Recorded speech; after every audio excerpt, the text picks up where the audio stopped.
I'm finishing a thesis on Latino art, and through that research and investigation, I was kind of had the Guadalupe Cultural Arts Center on my radar from their past activity, and so I was following the organization from afar. I was living in Madrid, Spain, and I worked for the Yehudi Menuhin Foundation. And so my work at the Menuhin Foundation was in art education and working with artists from all disciplines and inserting them into the classroom to work with school children through art, not only for the sake of art, but also to achieve other objectives. Sometimes it was curricular objectives, and other times it was social objectives. So how can we learn other things through the arts is sort of my area of expertise. So that's what I was doing in Spain, and there was an opening for the education director here at the Guadalupe, and I sent in a resume and thought that's really far away, and imagined that that could be possible, and it actually became possible. So here I am, and I'm thrilled with my first year here.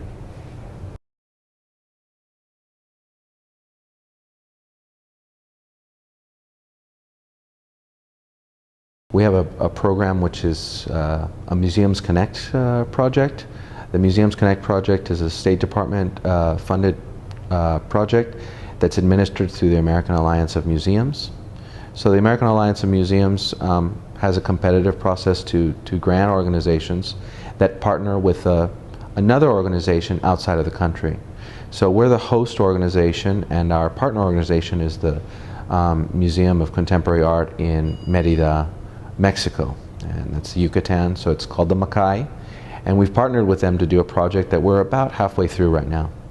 And what it consists of is recruiting 10 students in both countries and having them work in each country with 3 professional artists. They've started off with some research firstly, which is to answer the question, what feeds us? So through that really general, broad metaphor of what feeds us, we certainly insinuated that that might have to do with nutrition. We know that certainly should have something to do with culture. We think that culture feeds us in ways that are very, very important. Now they're, in the second half of the program, they're actually going to create an installation piece that sort of represents their conclusions and the conclusions of their interviews. They've gone out into the city and they've made an effort to sort of represent not only their thoughts on what nourishes them, but also look for a cross-section of San Antonio and how the rest of the city might think of different answers to this, and then come up with an installation piece that represents that. That's kind of the final project, but I think it's really interesting to center on the process, because at the same time that they're asking this question, the students in Mérida, Mexico are doing the same through the Macay. Another program that I think is certainly special to me is TAP, Teen Arts Puentes Project. The Teen Arts Puentes Project is an iteration of something that's always been a tradition here at the Guadalupe, which is how can we continue to use the arts as a learning experience, and if you will, is also an experience that allows us to engage critically with what surrounds us. So the Teen Arts Puentes Project is in the elevator talk, it would be just, it's an acting program, right? But it's not just that, and we kind of go back to the process, not so much the product. Of course these kids learn acting skills, and of course they get to act this on stage, but I think it's more important to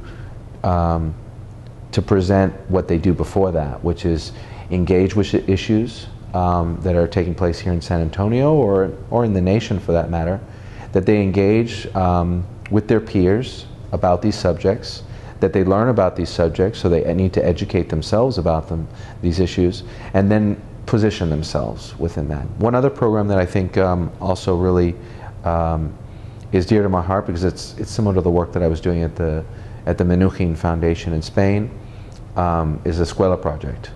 And the Escuela Project, what it does is it allows us to insert Latino artists into the classroom. And when I say artist, I'm talking about artists from all the disciplines. And they partner with a teacher in elementary or high school, middle school as well. They partner with the teacher. They do a workshop together to come up with a combined curriculum that uses the arts for whatever objective the teacher would like to use it. So it might be a math and dance class. It might be science and the visual arts. It might be theater and social skills. So whatever those objectives that the teachers are looking to improve on, it might be actually even, you know, a testing proposal. You know, my kids really are weak in math, and so we're gonna, how can we make something that is fun, engaging, that creates an emotional content? I think the arts engages us emotionally, and so that's always something that helps us remember more. So how can we use those, how can we use the emotional artistic experience and process to engage these children with these other issues?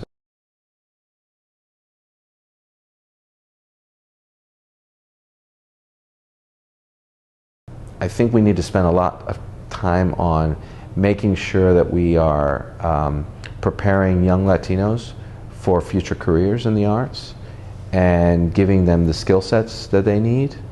I think that that's an area where we're working on here, and I think that's because there's a lack of that.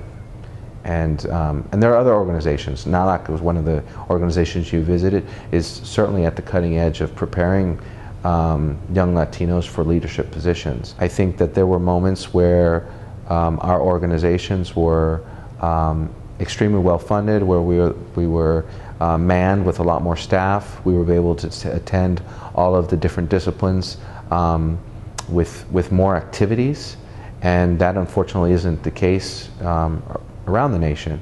Having said that, I think that with our population explosion, with the waking of the giant, of the Latino giant, I think that we're coming around to a moment where we really have to maybe change our perspectives on this.